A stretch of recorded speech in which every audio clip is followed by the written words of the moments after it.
روایت میں آتا ہے بنی اسرائیل میں دو شخص تھے، ایک انتہائی عبادت گزار، دوسرا انتہائی گنہگار۔ اب بنی اسرائیل میں جو عبادت گزار تھا اسے عابد بنی اسرائیل کے نام سے پکارا کرتے تھے، یعنی بنی اسرائیل کا عبادت گزار بندہ، متقی پرہیزگار بندہ۔ اور ایک جو گنہگار تھا اسے بنی اسرائیل کے لوگ خدیع بنی اسرائیل کے نام سے پکارتے تھے کہ بنی اسرائیل کا آوارہ اور بے حیا شخص۔ ایک دن کیا ہوتا ہے، یہ جو گنہگار تھا یہ کہیں جا رہا تھا، کیا دیکھتا ہے کہ ایک جگہ یہ عبادت گزار جو ہے وہ عبادت میں مصروف ہے، اور وہ یہ منظر دیکھ کے حیران اور پریشان ہو جاتا ہے کہ اس عبادت گزار کے سر پر ایک بادل کا ٹکڑا ہے جو اس پر سایہ دیا ہے۔ جب اس نے یہ منظر دیکھا تو دل میں ایک مثبت سوچ پیدا کی، اس نے ظن قائم کیا کیا کہ یہ اللہ کا اتنا عبادت گزار بندہ ہے، کیا ہو کہ میں اس کے پاس بیٹھ جاؤں اور اللہ تعالیٰ مجھ کو بھی کرم فرما دے، مجھ پر بھی رحم فرما دے، میری بھی اس کے صدقے میں بخشش فرما دے۔ یہ حسن ظن، اچھی سوچ اور مثبت سوچ لے کر وہ اس کے پاس بیٹھ گیا۔ ایک طرف اس نے یہ سوچا اور اس کے پاس بیٹھ گیا کہ ہو سکتا ہے اللہ تعالیٰ اس کی برکت سے مجھے بھی برکت عطا فرمائے، مجھے بھی بخش دے، مجھے بھی ہدایت دے دے۔ دوسری طرف وہ عبادت گزار جب اس نے دیکھا کہ میرے پاس یہ انتہا درجے کا، پرلے درجے کا گنہگار ہے اور وہ میرے ساتھ بیٹھ گیا، وہ کہاں میں کہاں، اس کی اوقات کیا میرے ساتھ بیٹھے۔ منفی سوچ، نیگیٹو سوچ اس نے رکھی، بدگمانی کی اپنے مسلمان بھائی کے بارے میں، اور اس سوچ کو رکھ کر اس نے اس گنہگار کو اپنے پاس اٹھا لیا، تو کہا کہ نکل جائے یہاں سے۔ روایت میں آتا ہے کہ جیسے ہی وہ گنہگار اس عبادت گزار کے کہنے پہ اٹھا، وہ جو سایہ کی وہ تھا بادل، اس عبادت گزار کے سر پر، وہ بادل اس عبادت گزار سے ہٹ کر اس گنہگار کے سر پر آ گیا۔ اللہ تعالیٰ نے اس وقت کے نبی کی طرف وحی فرمایا جا ان دونوں سے کہہ دے کہ اپنے اعمال نئے سرے سے شروع کرو۔ اس گنہگار کو اچھی سوچ، مثبت سوچ اور حسن ظن رکھنے کی وجہ سے فرماؤ کہ اللہ تبارک و تعالیٰ نے اس کے پچھلے سارے زندگی گناہوں کو معاف فرما دیا۔ اور یہ عبادت گزار اس نے اپنے مسلمان بھائی کے بارے میں بدگمانی کی، منفی سوچ رکھی، منفی سوچ رکھی، نیگیٹو سوچ کی، جس کی وجہ سے اس سے کہو کہ اللہ تعالیٰ نے تمہارے اعمال جو عبادتیں تھیں، ریاضتیں تھیں، سارے کے سارے برباد کر دیا۔ ہمیں اس واقعے سے سیکھنے کو ملا کہ ہمیشہ ہمیں اپنے مسلمان بہن بھائی کے بارے میں مثبت سوچ رکھیں، اچھی سوچ رکھیں۔ دیکھیے نا کہ ایک عبادت گزار تھا اور ایک گنہگار تھا، ایک ہی کام کیا دونوں، سوچنے کا۔ گنہگار نے بھی سوچا اور عبادت گزار نے بھی سوچا، بس فرق اتنا تھا کہ گنہگار نے اچھا سوچا اور عبادت گزار نے برا سوچا۔ کیا ہوا، اس ایک ہی سوچ نے ان کی دنیا کو زیر و زبر کر دیا۔ گنہگار کی ساری زندگی جو سابقہ تھی، جو برے اعمال میں گزری، گناہوں میں گزری، اللہ تعالیٰ نے ان سب پر طرف پانی پھیر دیا، یعنی ان کے سارے برے اعمال کو اللہ تعالیٰ نے معاف فرما دیا، ایک چھوٹی سی سوچ سے، مثبت سوچ۔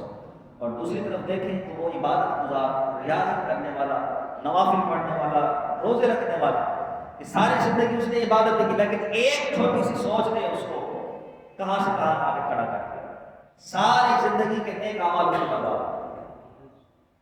ہم بھی اس واقعے سے عبرت حاصل کرتے ہیں۔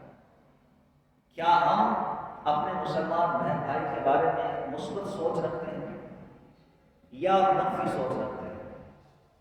اگر ہماری سوچ ہر کام کے اندر مثبت ہے تو ایک دن ایسا آئے گا کہ ہمارے لیے کامیابی کے دروازے کھل جائیں گے، ضرور ایک دن ایسا آئے گا۔ آج اگر نہیں ہے تو کل کو ایسا دروازہ کئی راہیں کھولے گا. اور اگر ہماری سوچ منفی ہے تو اس کے نتائج ہمیں دنیا میں ملیں گے کہ ہمارے لیے دروازے بند ہوتے چلے جائیں.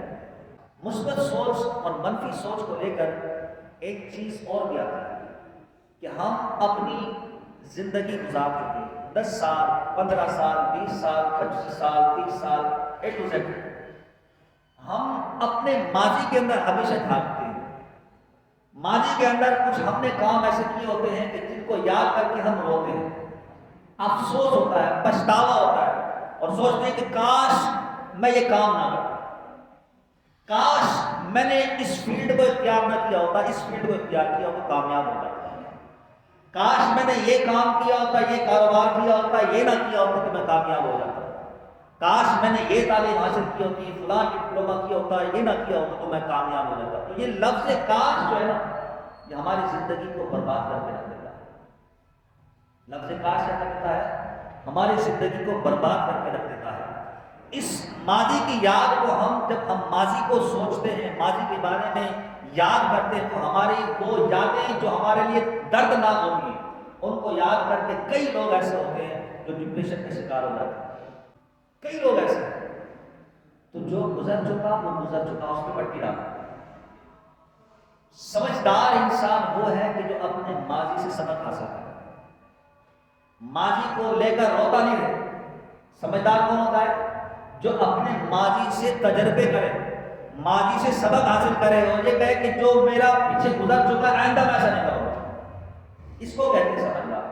اور جو بے وقوف ہوتا ہے نا وہ تجربہ اپنا جو آزمایا ہوتا ہے اس سے نا سمجھتا نہیں ہے اور بار بار وہ دوہرا کر وہی غلطیاں کرتا رہتا ہے. تو ہمیشہ مثبت سوچ رکھنی ہے. کوئی بھی معاملہ ہو میرے بھائی, منفی سوچ کو اپنے ذہنوں سے نکال دیں گے, آپ کی زندگی آسان ہو جائے گی. زندگی آسان ہو جائے گی, خوشیاں خوشیاں ہوں گی, کیونکہ آپ نے تجربہ کیا ہوگا.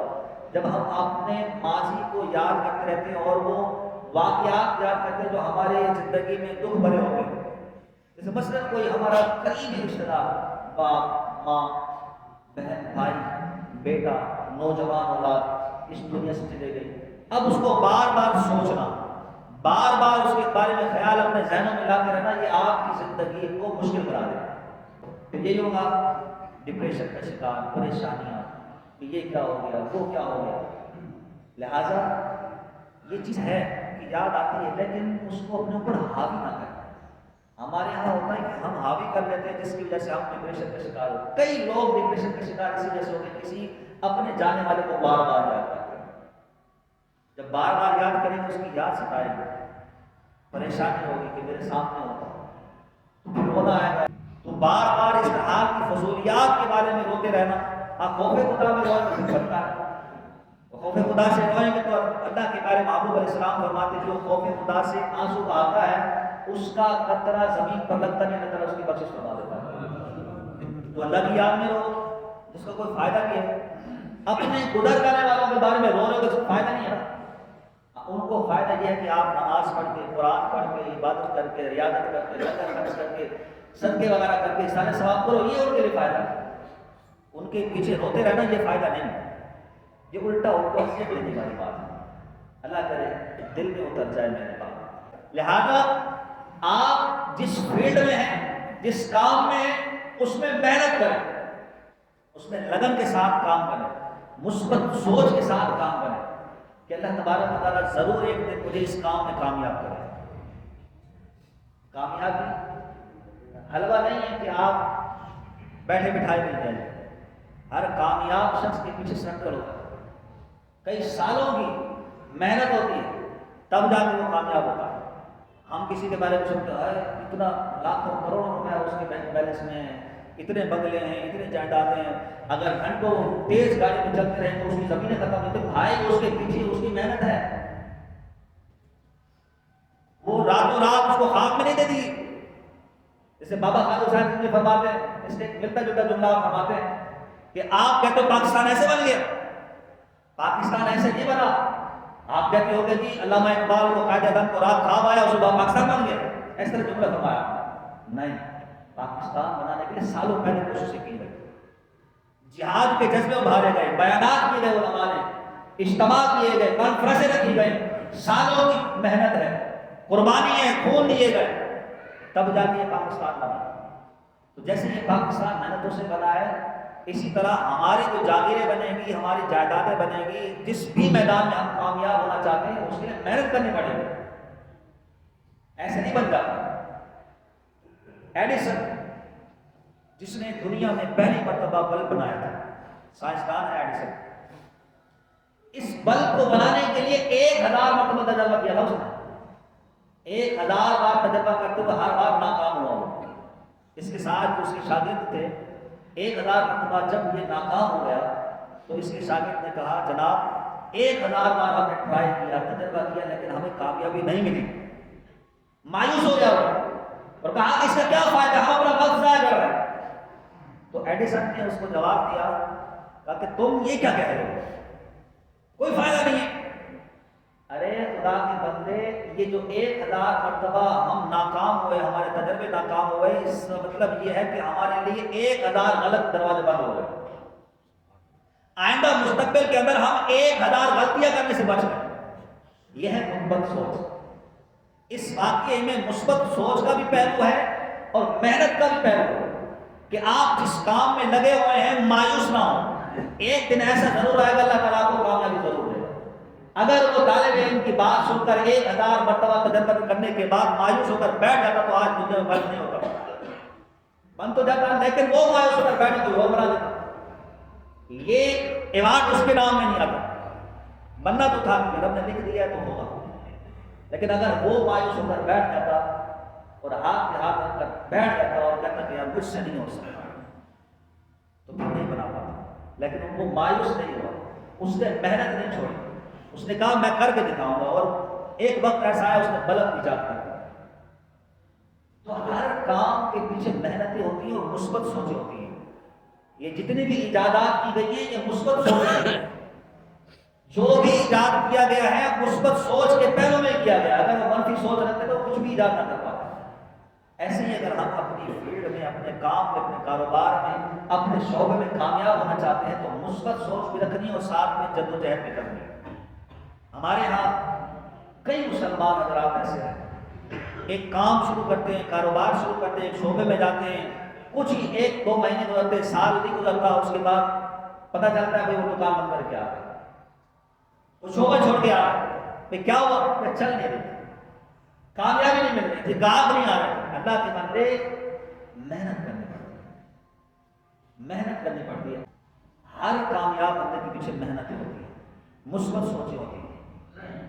تو ہم بھی اگر کامیاب ہونا چاہتے ہیں تو ہمیں مثبت سوچ رکھنی پڑے گی۔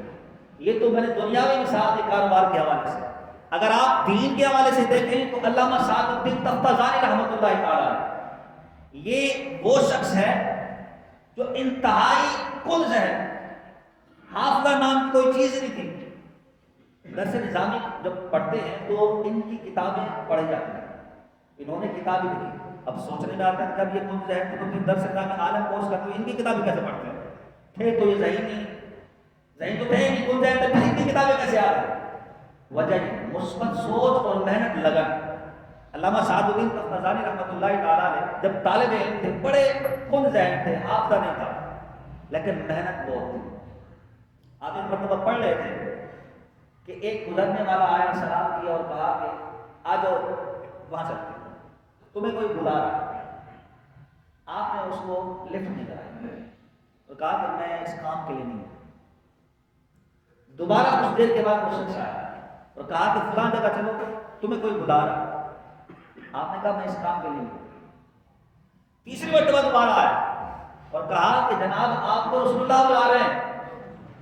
آپ ننگے پاؤں فوراً دوڑ پڑے اور جا کے سلام و دعا مصافحہ فرمایا، اور اس کے بعد عرض کی یا رسول اللہ صلی اللہ علیہ وسلم مجھے پتہ نہیں تھا کہ آپ بلا رہے، وگرنہ فوراً پہلی مرتبہ آ جاتا۔ حضور نے فرمایا کہ تاخیر کیوں؟ یا رسول اللہ میرے لیے اگر وہ مجھے بتا دیتا میں پہلے آ جاتا، لیکن کوئی اور میں سمجھا، اس وجہ سے میں نے سمجھا کہ اس کو لفٹ کرانے کے بجائے یہ دین کا جو کام کر رہا ہوں یہ زیادہ ہے۔ اگرچہ میں یاد کر کے تھک جاتا ہوں، یاد نہیں ہوتا، لیکن اپنی طرف سے کوشش پوری کرتا ہوں۔ پھر اپنی اپنا عذر بیان کرنے لگے، یا رسول اللہ آپ جانتے ہیں میں کون سے ہیں محافظ نہیں، محنت بہت کرتا ہوں، یاد نہیں ہوتا، کرم فرما دیں۔ حضور صلی اللہ علیہ وسلم نے اپنا لعاب دہن حضرت علامہ سعد الدین تفتازانی رحمۃ اللہ تعالیٰ نے کے منہ میں ڈالا وہ دن، اور اس کے بعد جو آپ کا آخرہ تھا آپ نے کتابیں لکھنا شروع کر دی، اور ایسا آخرہ آپ نے پایا کہ پھر درس نظامی عالم اور جب ایک بندہ کرتا تو آپ کی کتابیں پڑھائے۔ یہ مقام آپ کو کیوں ملا؟ مثبت سوچ اور محنت۔ اگر وہ سوچتے پہلے درجے میں، دوسری کلاس میں، تیسری کلاس میں کہ مجھ سے نہیں ہو پایا، اپنا کام نہیں، یہ اور خلائق مخلوق ہوتی جو درس نظامی کرتی ہے، عالم کورس کرتی ہے، میرا کام نہیں ہے یہ کرنا۔ اگر وہ منفی سوچ رکھتے اور وہ چھوڑ کے چلے جاتے تو کیا بنتا؟ نہیں، انہوں نے مثبت سوچ رکھی کہ ایک نہ ایک دن ایسا آئے کہ اللہ تعالیٰ مجھے حافظ ضرور دے گا۔ اپنی محنت کو، کوشش کو جاری رکھا۔ پھر جب آپ بھی سنتے رہتے ہیں علماء سے، کتابوں میں پڑھا ہوگا، جو محنت کرتا ہے من جگتا ہوا جاتا ہے، جو محنت کرتا ہے اسے پھل ضرور ملتا ہے۔ سعد الدین تفتازانی نے محنت کی، اپنی طرف سے کوشش کی، مثبت سوچ رکھی، پھر اللہ تبارک و تعالیٰ نے کرم فرما دو، حضور کے صدقے عطا فرما۔ تو ہم اپنی فیلڈ دنیاوی ہو دینی ہو محنت کرتے رہیں، مثبت سوچ رکھیں، اللہ تبارک و تعالیٰ کامیابی ضرور عطا فرمائے۔